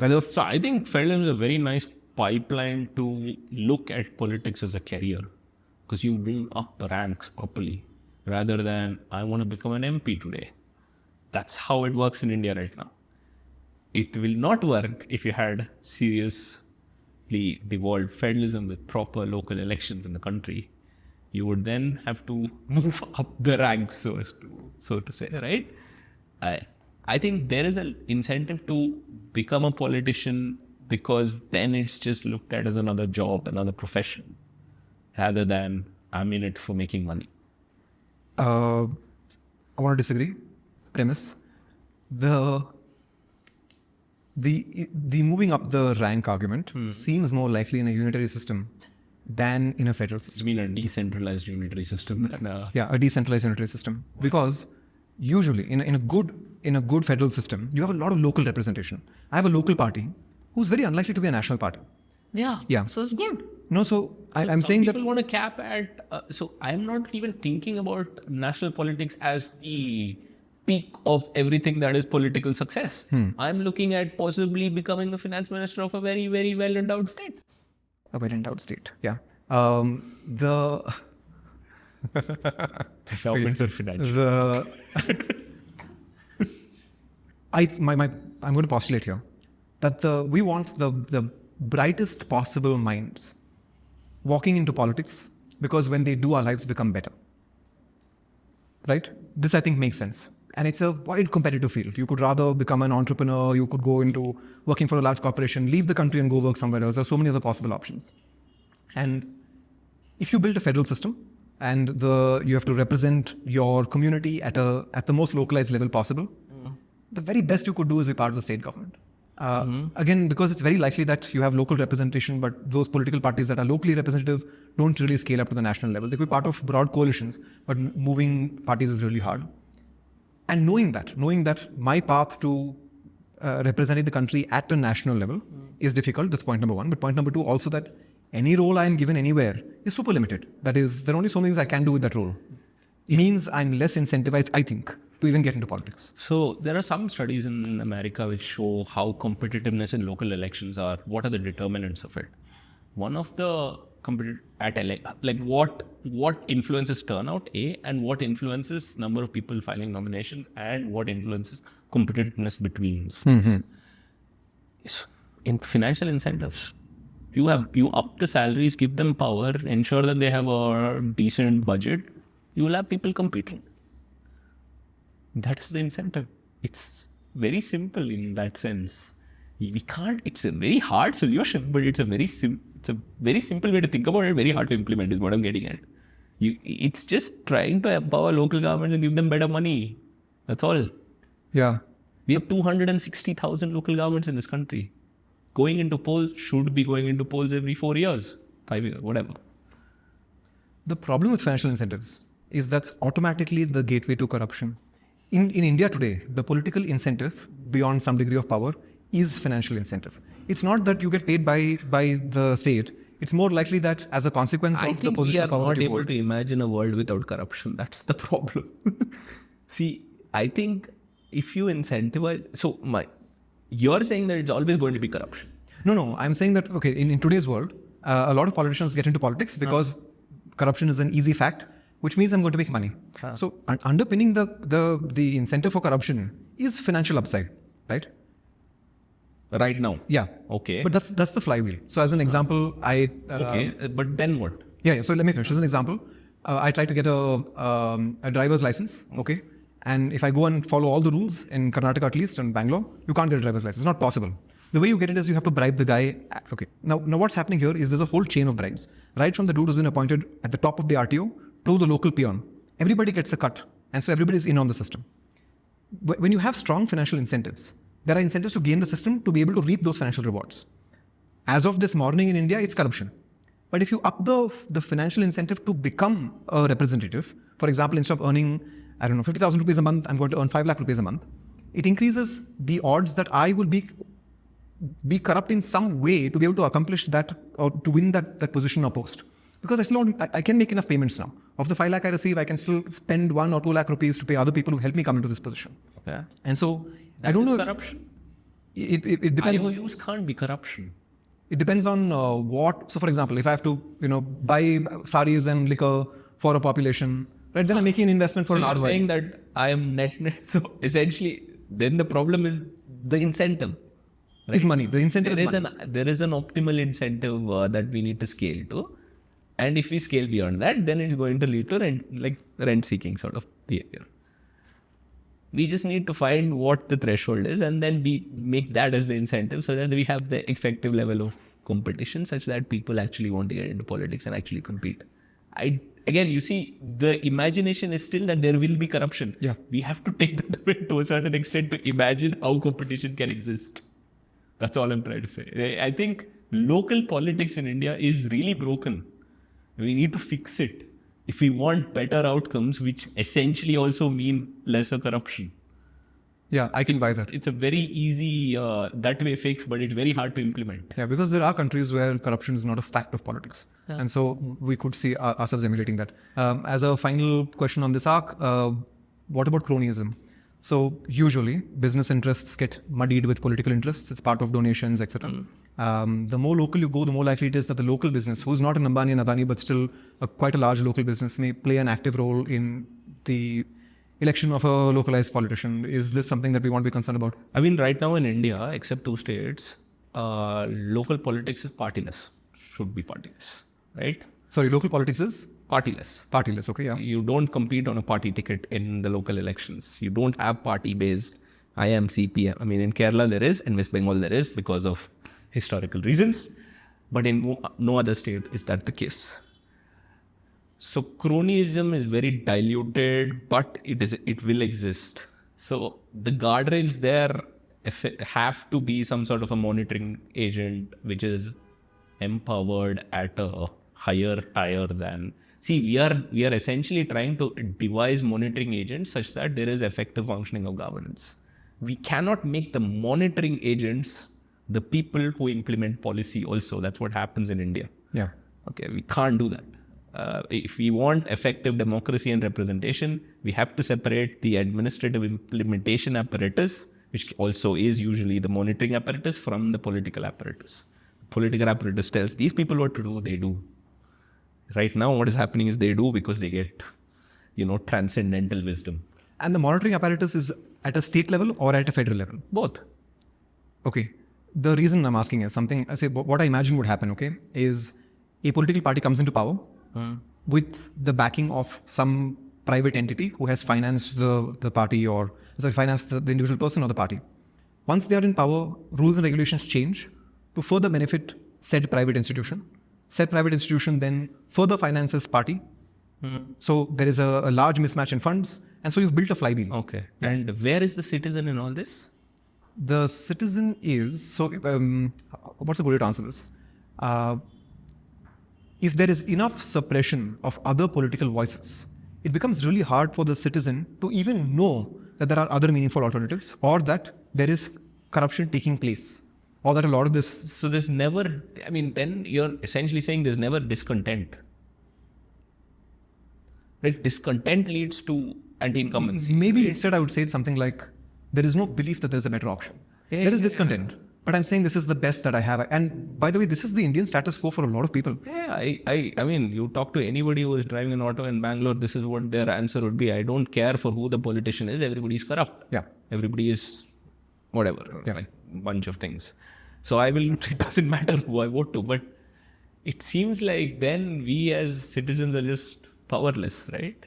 That doesn't seem to square with how we have built elections, how we are having anti-incumbency, how we are having changes in governments, and how we are able to deliver welfare outcomes. So all of that doesn't square with this one, everybody may be corrupt, but it seems that something else is also going on, right? So yes, there will be cronyism, I agree. But I also think that there will be effective representation if you give it the room for it. That's the problem. I mean, we have 20-25% seats going uncontested or with unanimous voters in West Bengal, Telangana, Andhra Pradesh. We are incentivizing non-competition in places like I think Madhya Pradesh, Chhattisgarh, Telangana to a certain extent. We are giving money to local governments so that they don't have elections. Is that corruption? On that optimistic note, we're going to take a quick break. And when we're back, I'll ask you questions that they have for you that I may have missed. That sounds good. There are more questions than there are people in this room. One person. We don't know if we have succeeded or failed. You all double count. Looking at all of you. Okay. Hi, Abhishek. Welcome back. Thank you. I am now reading questions from the audience. Okay, there's a bunch. Some of them are really interesting, and most of them I haven't thought of myself. So I'm glad we're doing it in this format. Okay, so the first question is, I'm reading and then I'll try and paraphrase if it gets too long. There was an interesting discussion about competition towards the end. I wanted to pitch off from that point. Generally, in the organization of the state, there are institutions outside of elected government which act as checks and balances on the power of the elected government. For example, the judiciary or the CBI or FBI in India or the US. If the goal is to maximize social welfare outcomes for citizens, the functioning of these institutions is critical. Is it the case that a more unitary government will be more or less susceptible to such checks and balances? I can phrase this question with a better example. The FBI opened an investigation against the sitting US president. However, it seems unthinkable that the CBI would do the same in the Indian context. Would a higher degree of federalism lead to a different outcome? I have not thought about policing as much, I guess, but there are institutions, of course, outside the elected government that do the job of monitoring. Some institutions monitor at the state level, some do it at the central level. Why is it like that? It is because of jurisdictional reasons. Having a monitoring device which is at the central level essentially allows for cross-state jurisdictions to be handleable easily. Whereas within state, one's control within state issues quite well, or whatever, monitor them quite well. So having more federalism essentially means you can have better monitoring devices lower and lower down, but do you need so many also becomes a question, because you have, by introducing representation at the lowest lowest, sensible level, created some sort of accountability which is self-enforcing. So, yes is the answer. Question 2 is a question about engagement with politics.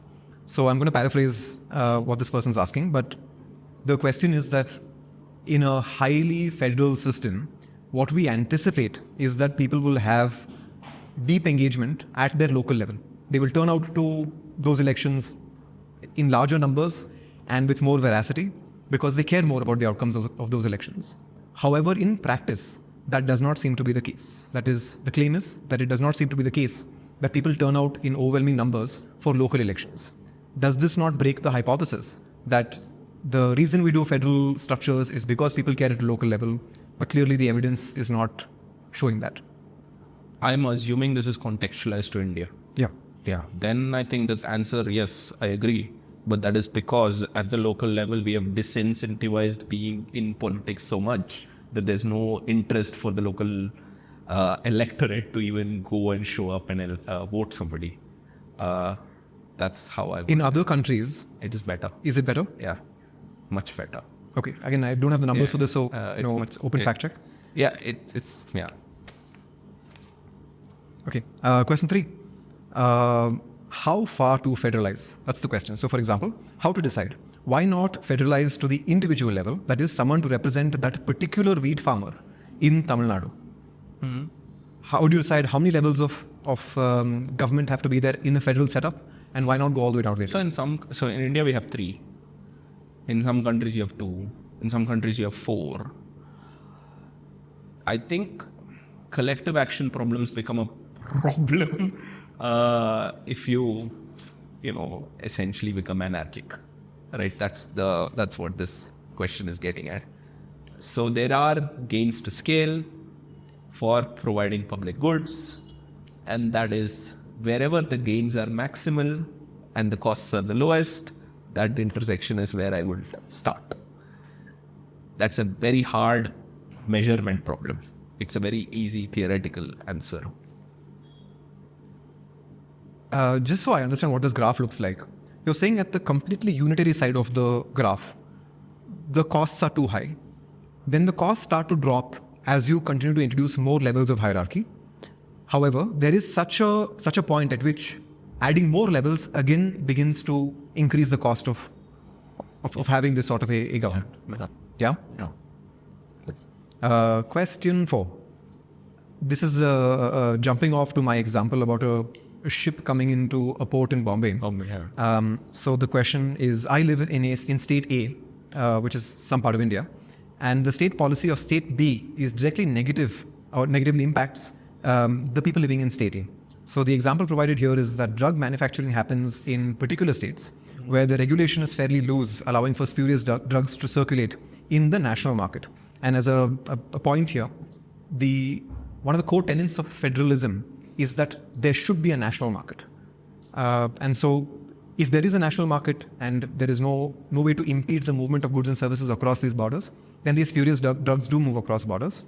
Would not a centralized system be a better example or be a better system to solve something like this? I want to add an example here that I wrote in my notes but didn't bring up, which was factories being set up on the borders of states such that my polluting norms are fairly low, but the pollution that takes place, for example, air pollution, does go across the border into the neighboring state, right? So this is that sort of bucket of issues. Yeah, so I think if I were to generalize this a little bit, like essentially if you have heterogeneity in rules, you can have forum shopping. That's how I will generalize this statement. Do we need a centralized body to take care of forum shopping is the question. With the case of drugs, it's a standards issue. And I'm not entirely sure, but there are standards that are centrally set for the production of drugs, but I don't know how the distribution works. This seems to be the problem here, right? Like, will it be better to have I don't know if a centralized body will help with the monitoring of pharmaceutical, pharma producers. You need to have better monitoring agents at the state level, and the state needs to have better monitoring devices, agents and devices. So there has to be technology technology, I don't mean as wires or anything. There has to be ideas, which is the tech that essentially drives better monitoring. That's all. So rules and agents. I just think the monitoring way to address the question is a straw man, because monitoring is an ever-present problem. Whether you are passing a rule or regulation at a local level, state level, national level, it doesn't matter. The question here is, if it doesn't matter, then federalism means, I would say, that at the least cost localized answer. Assuming equal abilities in monitoring, right? Such that, or maybe to flip the argument, I'd say, let's assume that all private parties adhere to all norms. That is, nobody is breaking any rules and regulations, right? However, the rules and regulations in my particular state are diluted. And this is a race to the bottom. So because states compete to attract business, because upon attracting business, they make revenue, I'm going to loosen the norms for example, pharmaceutical companies to be able to manufacture drugs. But that does affect a citizen in state B, where the rules and regulations are built to protect that particular citizen, right? Like drug rules. But that citizen, because of a national market, is consuming drugs that are spurious. Yeah, so in these kind of situations, I think having, I cannot imagine how you can have a centralized monitoring agency that is having agents that are all over the country. I can't quite imagine how this would work. But so a state is making drugs, and another state, it's supplying to another state where the norms are higher. Yeah, an individual in another state, yeah. And the norms, since there are product market regulations that are more, they're protecting the consumer a lot more. This is hurting because there is a national market. Yeah.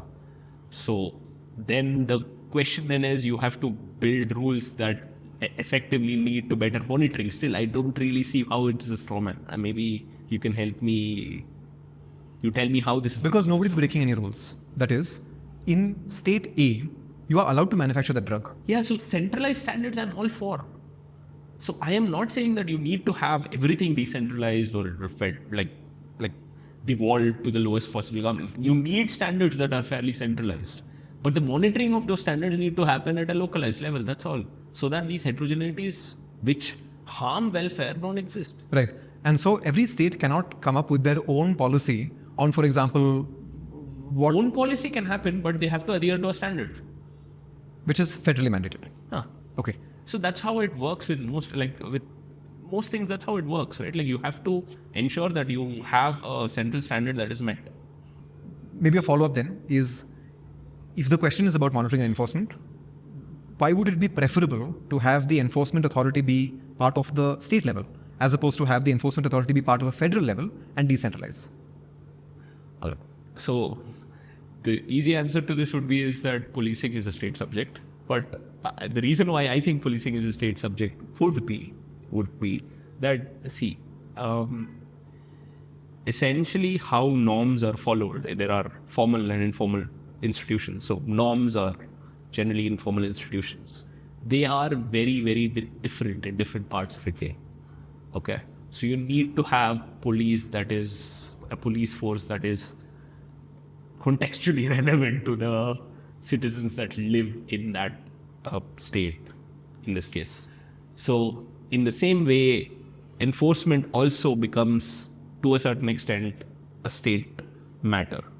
You can have central standards that they are trying to enforce, but having it, I see the problem with what I'm saying also, that you may have different levels of enforcement that way, which makes it problematic then. Yeah, you're right. That there is an incentive for a particular state not to enforce, because it makes it more likely that business will settle there, given that they're not enforcing. Yeah, so in the end, if you were to, let's say, let this game pan out, you are essentially still going to have bad welfare outcomes, which will essentially lead to this problem not existing because standards will get higher or enforcement will get higher. So what I'm trying to say is that yes, in the short run, this may be true. but in the long run, it is not going to help anybody. So either you're going to have this system not existing once it really comes to a head, or this problem may not be as big as it is. Okay. I also want to trouble you about the same question, but on the opposite end. Now, putting on my libertarian hat, I should have the right to consume a drug that somebody makes. If you started your own pharmaceutical company and you made a drug that you believe cures cancer, or I don't know, it's a homeopathic drug or an Ayurvedic drug or whatever, you and I are signing a voluntary contract. I consent to consuming the thing that you are making. And it is so that at a federal level, there exists this vague idea of norms or standards, and as a consequence, I'm being coerced. You and me, our free transaction is being coerced or prevented from happening because of these standards. Should I not be able to go to my state government and say, look, those people at the center, they don't understand what it's like to live here, but at a local level, we want to change this rule and allow for spurious, what somebody would call spurious drugs, but I think is my free choice in, choosing a particular drug or way of healing treatment. Is that not reasonable that standard should happen at a state level? I think in the case of drugs at least, and having a authority that regulates drugs is essentially trying to solve for an information problem, in the sense you may possess the information and have the preference to make that choice, but not everybody, according to the state, has that ability. And therefore, there needs to be regulation that does, have evidence-based medicine taken into account when it comes to ensuring whatever drugs are available in the market are safe, etc. At a federal level. That's Standards. And in this case, if you have a policy that says that this is how the standard, you may have different policies in states as to how we are going to go about it, as long as the standard is met. That's all. Sorry, one more time to push you back on this, okay? So imagine that I live in a particular part of the country that has a specific kind of problem. We have a higher incidence of goiter, or it's more likely for us to contract a particular kind of cancer because of some geographical, tendency that region has. Now, I may look at the federal government and say, look, they don't have an incentive, or their standards department doesn't have an incentive to move quickly and legalize these drugs. Because to them, all drugs are the same. But to my population and the people living here, it's really important because there's a higher incidence of this particular, it could be a type of diabetes, it could be whatever, in my population subset. But you're asking production standards to be lowered for a drug to be released. Is that how you're thinking about it? When you say standards, it could also be testing standards. Yeah. That is, you have to have an FSSAI stamp before. Yeah, okay. So you're saying to lower the cost of drugs, you may not want to have as many standards so that net there is welfare for that. Or more choice for my citizens, right? That they now have more choice in terms of what they want to consume. That's the thing. Okay. One, I think maybe we should have done this at the definitional bits. Yeah.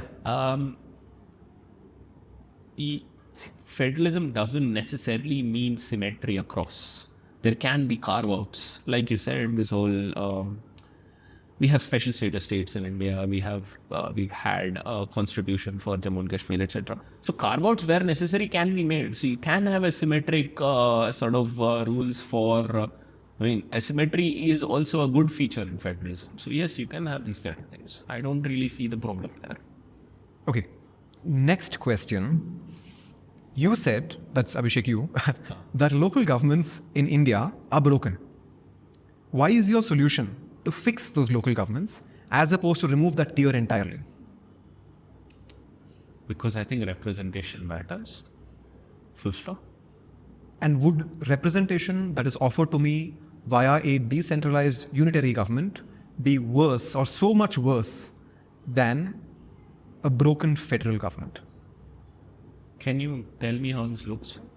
So I would still roll up to a ballot box, like I would still be able to vote, but I would have two options on that list. I would have the option of my representative at a local level, who is part of the party, so whichever party is being elected into power, and then the central government. There is no parliament at a state level. There is no judiciary. There are no laws at a state level. But I do have representation. I have a representative at my state level. So you're saying I will limit your choice for some better outcome sort of. See, again, essentially representation leads to accountability.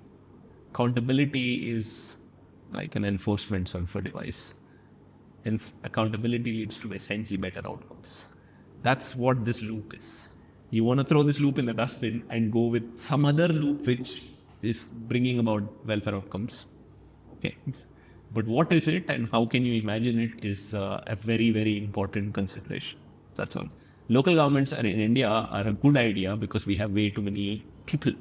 For in Karnataka, I mean, we don't have. How does representation look like? How many people does one MLA's? What is the constituency size? Right? Like it's huge. Is that one MLA responsible for all my political public good decision making? I don't think that's the right way to go about it. So you need to ensure that there is more choice in terms of who my representative is at the local level. That is best catered to by federalism. I think final question that we have, in federal systems, to what extent can a federal government reach down the ladder to help or assist some lower tier of government, or a lower tier reach up the ladder to the federal government to seek assistance, depending on the specific help that is offered? If this does take place, that the federal government, for example, is helping a local municipality somewhere, or vice versa, local municipality is reaching out to the federal government because it feels like the state government is failing at some action, then does this impact the federal nature of that government? So, we have a lot of central schemes that are implemented at villages. In villages, Manrega, for example, it's this exact thing is happening. What was so I don't see that being a problem. What I do see a problem with is having such schemes to villages that don't need it is useless, right? Why do you don't need an electrification scheme in a village that is completely electrified. I'm not saying that this is what's happening, but I'm saying that such schemes exist. And that is just bloatware, basically. We need to get rid of that bloatware. But should Manrega exist? Or should it be instead a state subject? That the central government is not thinking about employment at some local village level. I think having this as a state level scheme would possibly lead to better tailored outcomes. In some ways, it is currently designed with a nice mix, right? So works that happen under the umbrella of Manrega are very locally useful things, but there are schemes that are not like, you don't need to put a light where you don't need a light. You don't need to put a water pump where you don't need a water pump or a motor or a tap. And when these are sponsored by central schemes, it essentially looks as if somebody in the center is saying India needs X number of water pumps and let's throw water pumps at villages and make them install it. We don't need those. So in that sense, yes, I do vote for more contextualized, localized solutions. But that doesn't mean that a local government should not go up to the center, or the center coming to the local level might be the bigger problem, because that's just, why do you need that?